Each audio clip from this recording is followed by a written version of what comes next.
बच्चों, आज पशुपालन में हम लोग पढ़ते हैं गोदोहन के सिद्धांत या प्रिंसिपल ऑफ द मिल्किंग। ये क्या गोदोहन क्या होता है, मिल्किंग क्या होती जानते हैं।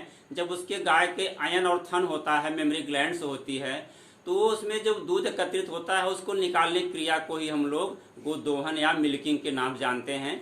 तो गोदोहन के लिए कुछ ऐसे सिद्धांत बनाए गए हैं जो कि सामान्य रूप से उसके लिए आवश्यक होते हैं। अगर उसके हम विपरीत कुछ कार्य करते हैं तो जान लीजिए या पशु को भी कष्ट होगा और जो दूध की क्वालिटी हमें प्राप्त होगी वो भी कम होगी और प्रदूषित दूध प्राप्त होगा। तो सबसे पहले गोदोहन जो सिद्धांत देखा जाए, इसमें हम लोग स्वच्छता का ध्यान देते हैं, क्लीनिनेस ऑफ दी इसका दुग्धशाला की। जहाँ पर पशु दूहा जाता है वहाँ पर बहुत साफ सुथरा होना चाहिए और दूहने वाले जो होना चाहिए, जैसे ग्वाला जो होते हैं दूहते हैं, मिल्कमैन होता है, वो भी बहुत साफ सुथरा होना चाहिए, निरोग होना चाहिए।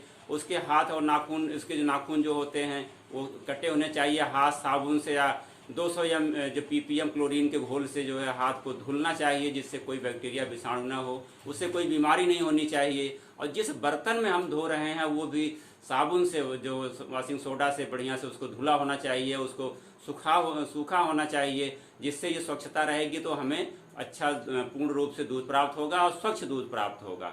अब दूसरा जो सिद्धांत देखिए, पहला सिद्धांत हमारा है स्वच्छता और दूसरा सिद्धांत हमारा है, देखिए इसमें होता है कि दूध को दूहने क्या होना चाहिए, शांत वातावरण में दूहना चाहिए। दूसरा है शांत वातावरण में दूहना। पहले हम लोग पॉइंट लिख लेते हैं, उसके बाद एक बारे में डिस्कस कर लेते हैं। शांत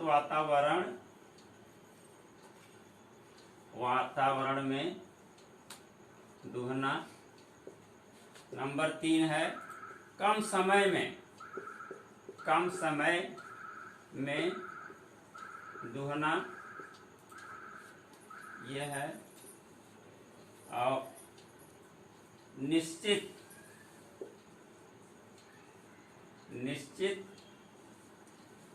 अंतराल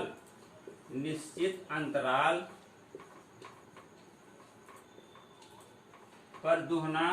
5 है सतत दुहाई,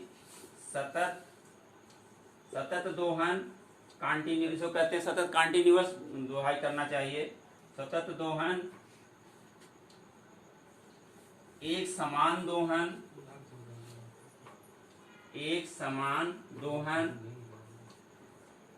अगला हमारा पॉइंट अच्छा हो गए, ये 7वां पॉइंट है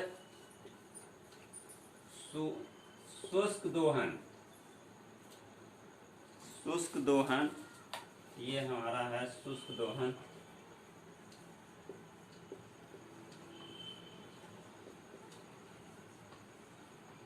शुष्क दोहन हो गया।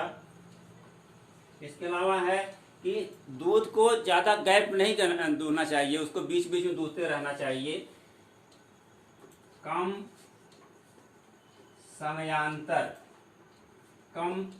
समयांतर पर दोहन। 9वां है निश्चित समय पर दोहना चाहिए, जैसे अगर दूह रहे हैं तो प्रतिदिन उसी समय दुहाई करना चाहिए।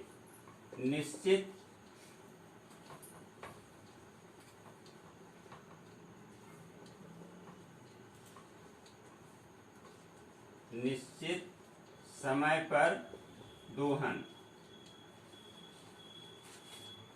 ये देखिए, अब एक बारे में देखिए, स्वच्छता भी हम बता चुके हैं कि दूध दोहने के लिए साफ सफाई बहुत ही आवश्यक है। और दूसरा पॉइंट है शांत वातावरण में दूहना। देखिए शांत वातावरण में क्यों दूहते हैं कि जानते हैं कि जब पशु को हम लोग दूहते हैं तो उसका एक वैज्ञानिक कारण होता है कि जो दूध का सिक्रेशन होता है गाय के शरीर से, उसमें जो उसके मस्तिष्क में होता है एक पोस्टीरियर पिट्यूटरी ग्लैंड होती है, इसको हम लोग पीयूष ग्रंथि कहते हैं। वहां से एक हार्मोन्स निकलता है जिसको हम लोग कहते हैं ऑक्सीटोसिन। और वो ऑक्सीटोसिन जो होता है वो निकलता है तो क्या होता है, दूध का जो क्षरण होता है बहुत शीघ्रता से होता है। वहां से निकलने के 40 मिनट के अंदर ही वो जो होता है वहां पर आ जाता है थन में, और थन पर दबाव बनाता है तो दूध जो है निकलने लगता है। और अगर उस समय पशु पर कोई उस पर एकाएक कोई उसको जो है अटैक कर दे, कोई ज़्यादा शोरगुल होने लगे या आपस में कोई उसको डंडा मार दे, उसको डिस्टर्ब कर दे, तो क्या होता है, जो ऑक्सीटोसिन होता है उसका प्रभाव कम हो जाता है, एक दूसरा हार्मोन निकलने लगता है। इस जानते हैं हमारे शरीर में एक एड्रेनलिन जो होती है ग्रंथि होती है, उससे एड्रेनलिन जो होती है, वो एड्रिनल ग्रंथि होती है, उससे एड्रेनलिन जो होता है हार्मोन निकलने लगता है।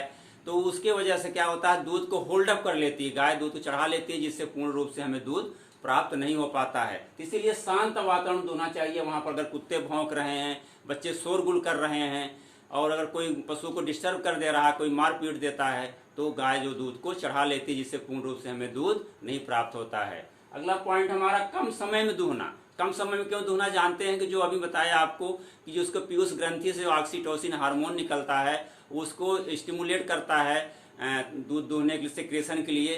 तो वो उसका अगर असर जो होता है 7 मिनट तक केवल होता है। इसीलिए अगर हम 7 मिनट से अधिक अगर दोहन करेंगे, उसके पहले नहीं, उतने टाइम में नहीं दूध पूरा नहीं दूध लेंगे, तो क्या होगा, हमारा दूध है पूरा नहीं निकल पाएगा और वो दूध पशु के थन में ही रह जाएगा। तो इससे हमारा क्या होगा, दूध उत्पादन में नुकसान होगा और गाय के लिए भी वो दूध जो है कहीं न कहीं प्रभावित करेगा। तो इसीलिए कम समय में 7 मिनट, 5 से 7 मिनट इसका प्रभाव रहता है। तो 7 मिनट के पहले ही हमें दूध दूहना चाहिए। इसलिए कहते हैं शीघ्र दोहन, बहुत समय नहीं लगाना चाहिए। अगला पॉइंट है हमारा है कि निश्चित अंतराल पर दोहन। निश्चित अंतराल पर दोहन क्यों करते हैं, एक निश्चित अंतर होना चाहिए। जैसे जानते हैं, अगर हम आज दुहाई किए हैं 6 बजे किए हैं शाम को, तो और सुबह 6 बजे किए हुए हैं, तो उतने समय ही दूहें, जिससे बार बार क्या होगा, पशु का जो ट्रेंड होता है, दूध जानते हैं दूध शरीर पर पशु के हमेशा 24 घंटे बनता रहता है। उसके जो दूध का निर्माण होता है वो ब्लड से ही जानते हैं होता है, खून, उसका दूध का निर्माण जो ब्लड होता है, उसको 1 लीटर दूध के लिए करीब कहते हैं कि वैज्ञानिक लोग 648 लीटर दूध सर्कुलेट होता है उसके शरीर में, थन में, तब जाकर 1 लीटर दूध का निर्माण होता है। अगर वो 15 से 20 लीटर दूध दे रही है तो उसके लिए काफ़ी जो होता है सर्कुलेशन होता है, करीब 18 से 20 हज़ार लीटर दूध का सर्कुलेशन शरीर में होता है, तब जाकर के 15 से 20 लीटर दूध का निर्माण होता है। इसीलिए जो निश्चित समय होता है उसका, जितने टाइम आप दूहते हैं, ये नहीं कभी 8 बजे दूह रहे हैं, कभी 6 बजे दूह रहे हैं, तो उसका जो होता है निश्चित अंतराल पर दूहना चाहिए, जिससे हमें अधिक से अधिक दूध प्राप्त हो सके। इसके सिद्धांत एक हो गया। अगला है सतत दोहन। सतत माने कंटिन्यूअस दूहना चाहिए। नहीं कि अगर हम गाय को या भैंस को दुहाई कर रहे हैं तो उसमें होता है कभी कभी कि दूध दूह रहे हैं, बीच में अगर ब्रेक कर दिए, कुछ और हल्का सा छोटा कोई सब आ गया, काम कोई पड़ गया, उसको करने लगे, तो क्या हुआ, बीच का जो होता हमारा कंटिन्यू दुहाई जो हो रही थी, लगातार दुहाई हो रही थी, वो क्या हो गई, रुक गई, बाधित हो गई। तो उससे क्या होगा, जो ड्यूरेशन भी होगा, दूहने का समय भी हमारा बढ़ जाएगा, तो उसका जो प्रभाव होता है हार्मोन्स का, वो भी धीरे धीरे खत्म हो जाएगा, तो हम पूर्ण रूप से दोहन नहीं कर पाएंगे। इससे हमारे दूध उत्पादन पर प्रभाव पड़ेगा। अगला पॉइंट है एक समान दोहन। एक समान दोहन मतलब होता है कि ऐसा नहीं कि जैसे हम दोहना शुरू किए जब गाय को या भैंस को, तो जल्दी जल्दी, शुरू में बहुत जल्दी जल्दी दूहे और थोड़ी देर बाद क्या हुआ, फिर एकदम स्पीड कम हो गई, हमारी गति कम हो गई, तो दूध की जो निकासी कम हो जाएगी। यानी जिस तरह से आप शुरुआत करें उसी तरह से दुहाई का अंत भी करें। यानी 7 मिनट में पूर्ण रूप से एक एक गति से आप दुहाई करें जल्दी जल्दी, जिससे दूध पूर्ण रूप से 7 मिनट के पहले या 7 मिनट तक पूर्ण रूप से दोहन हो जाए। अगला पॉइंट है शुष्क दोहन। जानते हैं कि हम लोग क्या करते हैं, जब गाय या भैंस को दूहते हैं, गांव में टेंडेंसी होती है कि थन को, उसके जो झाग होता है, उसको झाग को उसके थन में लगा देते हैं, गीला करके उसकी दुहाई करते हैं। गलत ढंग से दूहते हैं, कुछ लोग अंगूठा दबा कर दूहते हैं, कुछ लोग चुटकी से दूहते हैं, जबकि जो वैज्ञानिक तरीका भी हम लोग आगे पढ़ेंगे कि कैसे दोहन किया जाता है, विधियाँ क्या हैं। तो वो जो पूर्ण हस्त विधि से दोहन करना चाहिए, तो उसमें जब हम लोग उसके थन में पानी या तेल लगाते हैं, कभी उसके झाग लगा देते हैं, दूध लगा देते हैं, तो चिकना हो जाता है। जब उसके हम दूध दूहते हैं तो उसमें गंदगी जो होती है हमारे दूध में आ जाती है, तो वो प्रदूषित कर देती है दूध को, जो हमारे स्वास्थ्य के लिए अच्छा नहीं माना जाता है। इसीलिए शुष्क दोहन करना चाहिए। और यह है कि कम समयांतर पर दोहन, यानी जो अंतर होता है दूहने का, होता कभी कभी देखिए कि जो गाय होती है हमारी, अगर 10 लीटर से अधिक दूध दे रही है या भैंस 10 लीटर से अधिक दूध दे रही है, तो उसको हम 2 बार दूहने के बजाय उसको अगर हम 3 बार दूहें, 3 बार दूहने से क्या होगा कि दूध की मात्रा करीब 15% तक बढ़ जाती है। उसी हिसाब से उसके जो दूध का फार्मेशन होता है वो अधिक होता है। इसीलिए उसके जो होता है दूहने की, उसके जो अंतर होता है उसको हम लोग कम कर सकते हैं। जैसे हम लोग अगर 3 बार दूह रहे हैं तो उसको कितने 8 घंटे पर वो अंतर कर लेंगे, 8 तिरिक 24, यानी 3 बार दुहाई करेंगे 24 घंटे के अंतर्गत, तो हमको 10 से 15% दूध अधिक उत्पादन मिलेगा। अगला पॉइंट है निश्चित समय पर दोहन, यानी जो उसका निश्चित समय बताया अभी आपको, ऑक्सीटोसिन का प्रभाव केवल 7 मिनट तक होता है, तो उतने समय में हमें जो होता पूर्ण रूप से दोहन कर लेना चाहिए। तो हम लोग पढ़ लिए आज गोदोहन के सिद्धांत, और अगले क्लास में हम लोग अगले उसके नेक्स्ट लेसन को पढ़ेंगे, यानी दूध दोहने की विधियां क्या हैं उसके बारे में अध्ययन करेंगे। अब क्लास को ही समाप्त करते हैं। धन्यवाद।